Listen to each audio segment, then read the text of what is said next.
Very good morning दोस्तों। आज हम फिर आपके सामने एक नए वीडियो के साथ एक नए उमंग के साथ आपके सामने उपस्थित हुए हैं। और इस वीडियो में पढ़ेंगे हम आप लाइट। क्लास 10th का ये सब्जेक्ट है और साइंस का फिजिक्स का पोर्शन का फर्स्ट चैप्टर है लाइट एंड रिफ्लेक्टर्स।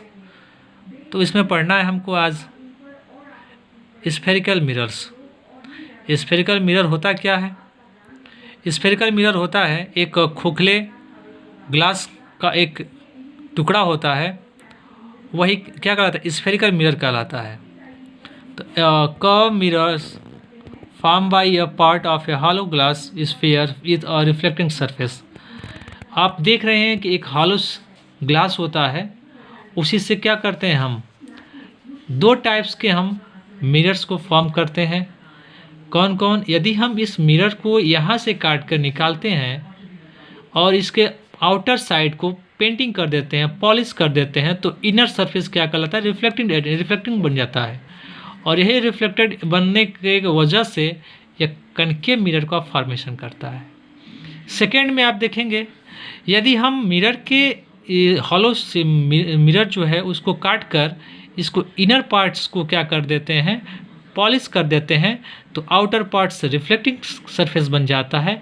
इस प्रकार से यह एक कन्वेक्स मिरर का फॉर्मेशन करता है। इसकी प्रॉपर्टीज़ क्या होते हैं? Properties of concave mirrors. तो प्रॉपर्टीज़ में आप पढ़ेंगे कि आप जानते हैं, मैं भी बताया हूँ कि अगर मिरर को जो आपका पार्ट्स है, आउटर पार्ट्स को हम पेंटिंग करते हैं तो हमें कौन सा पार्ट मिरर मिलता है? कनकेव मिरर बनता है। तो रिफ्लेक्टिंग सरफेस जो होता है इनवर्ट्स होता है, आंतरिक वाले भाग से क्या होता है? रिफ्लेक्टेड होता है रेखा। और ये क्या करती हैं? सभी रेज को एक पॉइंट्स पे मीट करती हैं। और इस प्रकार से कन्वर्जिंग मिरर होता है, ये डाइवर्जिंग मिरर नहीं होता, कन्वर्ज करता है। एक पॉइंट पे सारी किरणों को क्या करता है? मिला देता है। सेकेंड प्रॉपर्टीज़ आप पढ़ेंगे इसका प्रॉपर्टीज़ ऑफ कन्वेक्स मिरर्स।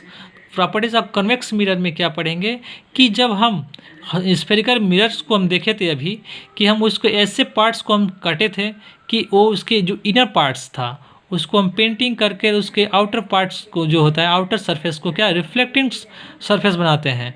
इस प्रकार से जो मिरर बनता है कन्वेक्स मिरर होता है। अभी बदलाया हूँ, तो reflecting surface is curves outwards.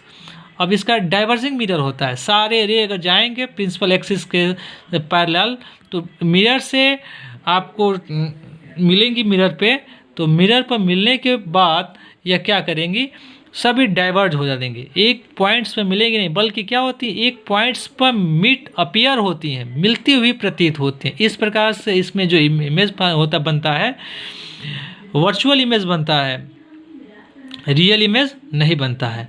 Some common definition इसमें पढ़ना है स्फेरिकल या मिरर से संबंधित। इसमें आप सबसे पहला पढ़ेंगे इसमें प्रिंसिपल एक्सिस।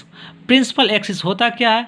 प्रिंसिपल एक्सिस वह है जो सेंटर ऑफ कर्वेचर से होती हुई पोल को जो लाइन मिलाती है उसी को क्या बोलते हैं? प्रिंसिपल एक्सिस बोलते हैं। The line joining the pole and centre of curvature is known as principal axis. आप फिगर में भी देख रहे हैं, तो जो लाइन जा रही है ये वाली और ये मिला रही है और ये पोल को मिला रहे हैं, तो इसी लाइन को क्या बोलेंगे? प्रिंसिपल एक्सिस बोलेंगे। सेकेंड है पोल। पोल वह है करा the centre of the spherical mirrors. ये जो आप खोखले जो आप मिरर्स देखे थे, स्फेरिकल जो मिरर था सेंटर के जो पार्ट्स था उसी को क्या बोलेंगे? पोल बोलेंगे। और सेंटर ऑफ कर्वेचर क्या होता है? सेंटर ऑफ कर्वेचर वह होता है जहाँ से ग्लास का पार्ट काट कर निकाला जाता है। The centre of hollow glass spheres of which the mirror was a parts, एक हिस्सा होता है उस पार्ट्स का। और फिर इसमें पढ़ना है radius of curvatures. Radius of curvatures को डिनोट करते हैं कैपिटल आर से।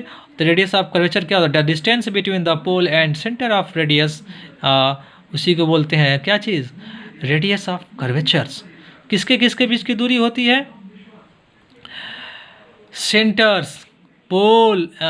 ऑफ कर्वेचर एंड पोल की जो बीच की डिस्टेंस है वही क्या कहलाएगी? Radius of curvatures. आप फिगर में देख रहे हैं centre of curvatures and pole के बीच की दूरी को ही क्या बोलते हैं? Radius of curvatures. वक्रता त्रिज्या बोलते हैं इसको हिंदी में। अब आया फोकस। फोकस क्या होता है?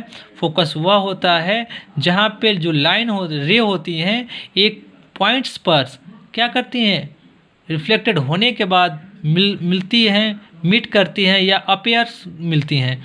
करें the points on a principal axis all the parallel light ray actually meets or appear to meet after reflections. कह रहा है कि वह किसी प्रिंसिपल एक्सिस पर मिलती हैं या मिलती हुई प्रतीत होती हैं, उसे क्या बोलते हैं? फोकस बोलते हैं। अब इसमें एक और डिफिनेशन है फोकल लेंथ। फोकल लेंथ होता क्या है? The distance between the pole and focus is known as focal length. Focal length क्या होता है? रेडियस ऑफ कर्वेचर का हाफ होता है। अब अगला टॉपिक्स में आपको पढ़ना है कि आप जब मिरर में पढ़ लिए तो आप रियल अभी पढ़े थे, जहाँ पे अपीयर रे हो रही है वहाँ इमेज फॉर्मेशन हो रहा है। तो आप यहाँ पढ़ना है हमें virtual and real image. Image is a point where at least two light ray actually meet और अपीयर टू मीट। करा है कि जहाँ पे इमेज जब बनेगा, जहाँ पे या तो पॉइंट्स क्या होंगे, एटलीस्ट दो किरणें एक्चुअली मिलती हैं या मिलती हुई प्रतीत होती हैं, तो वहाँ पे क्या होता है? वर्चुअल और रियल इमेज का फॉर्मेशन होता है। तो रियल इमेज क्या होता है? रियल इमेज में आपका जानते हैं कि लाइट्स एक्चुअली मिलेंगी, दो लाइन जो होंगे, जो रे होंगे एक्चुअली एक पॉइंट्स पे प्रिंसिपल एक्सिस पर मिलेंगे, तो वहाँ पे क्या होगा? आपका वहाँ पे इमेज फॉर्मेशन होगा। अब can be obtain on screens. अब जो आपका रियल इमेज में होगा उसको किसी स्क्रीन पर हम ले सकते हैं, और ये क्या इन्वर्टेड होती हैं, उल्टा होती हैं। और इसका image form on A cinema screen on form by a concave mirrors. आप देखे होंगे कि उसमें कॉनकेव मिरर का यूज़ करते हैं। अब वर्चुअल इमेज क्या होता है? वर्चुअल इमेज वह होता है जहाँ पे दो रे या दो किरणें क्या होती हैं, मिलती हुई प्रतीत होती हैं, तो वहाँ पे वर्चुअल इमेज का फॉर्मेशन होता है। तो form when light ray appear to meets, जहाँ पे लाइट मिलती हुई प्रतीत होंगी वहाँ वर्चुअल इमेज बनेगा। Can not be obtain on screen. हम इसको किसी पर्दे या स्क्रीन पर नहीं ले सकते हैं, ये इरेक्ट होती हैं। अब इसका एक एग्जांपल देख लीजिए। Image form by a plane mirrors और कन्वेक्स मिरर्स। क्या होता है? ये वर्चुअल इमेज फॉर्मेशन करता है। आइए थोड़ा इसके आप पढ़े हैं, दो तो इमेज पढ़ लिए, बट इसमें आप अभी देखे हैं कि प्लेन मिरर क्या होता है। प्लेन मिरर में आपका इसका करेक्टरिस्टिक आप पढ़ेंगे। अब प्लेन मिरर होता क्या है? समतल दर्पण इसको बोलते हैं हिंदी में। समतल दर्पण में जितने दूरी पर हम कोई ऑब्जेक्ट रखेंगे तो उतनी ही दूरी पर अब हमारा इमेज बनता हुआ प्रतीत होगा, फॉर्मेशन होगा। फॉर्मेशन क्या होगा? उसमें हमें बनता हुआ प्रतीत होगा, लेकिन वहाँ क्या एक्चुअल इमेज नहीं बनेगा, वर्चुअल बनेगा, इरेक्ट बनेगा। दिखा रहा ना? आइए सॉरी, उसमें वर्चुअल इमेज बनेगा एंड इरेक्ट बनेगा, वास्तविक और उसमें सीधा बनेगा। वर्चुअल एंड इरेक्ट बनेगा, सॉरी। अब देखिए characteristic of the image form by a plane mirror में क्या होगा? वर्चुअल एंड इरेक्ट बनेगा। Size of image is equal to the size of object. जितनी बड़ी आपका ऑब्जेक्ट होगा उतना ही बड़ा आपका क्या होगा? जो आप देख रहे हैं फिगर में, ये अगर 5 मीटर का है तो इमेज कितना होगा? 5 मीटर का ही बनेगा। अगर आप जितने डिस्टेंस पर आप रखेंगे इमेज को, उतने डिस्टेंस पे क्या होगा? वो आपका इमेज फॉर्मेशन करेगा। कहाँ पे? मिरर में। तो क्या होगा? Size of image is equal to the size of object. जितना बड़ा होगा उतने ही बड़ा क्या होगा? इमेज फॉर्मेशन करेगा। Image is form as far behind the mirrors as the object is front of it. कह रहा है कि जितनी दूरी पर आपका इमेज रखा रहेगा उतने ही दूरी पर क्या होगा? हमारा इमेज का फॉर्मेशन होगा। और ये क्या होगा? एक और इसका मेन पॉइंट इस होता है लेटरल इन्वर्टेड होता है। लेटर इन्वर्टेड का क्या प्रॉपर्टीज़ है? आप देखे होंगे एम्बुलेंस में कि जो लेटर लिखा रहता है राइट साइड में राइट साइड से लिखा रहता है, लेकिन जैसे हम उसको पीछे से देखते हैं तो लेफ्ट साइड दिखाते हैं, इसीलिए कि हाँ वो सीधा हमको दिखाई देगा इमेज में। ये क्या होता है? लेटरल इन्वर्टेड्स का एक प्रॉपर्टीज होता है। अगर पूछ जाए कि व्हाट इज द लेटरल इन्वर्टेड्स, तो the right side of the objects appear left sides of image and vice versa. इसी को क्या कहते हैं? लेटरल इन्वर्टेड्स कहते हैं। धन्यवाद दोस्तों, आज के लिए बस इतना ही। नेक्स्ट वीडियो में हम पढ़ेंगे हम image formation of concave mirrors and convex mirrors. आज के लिए धन्यवाद।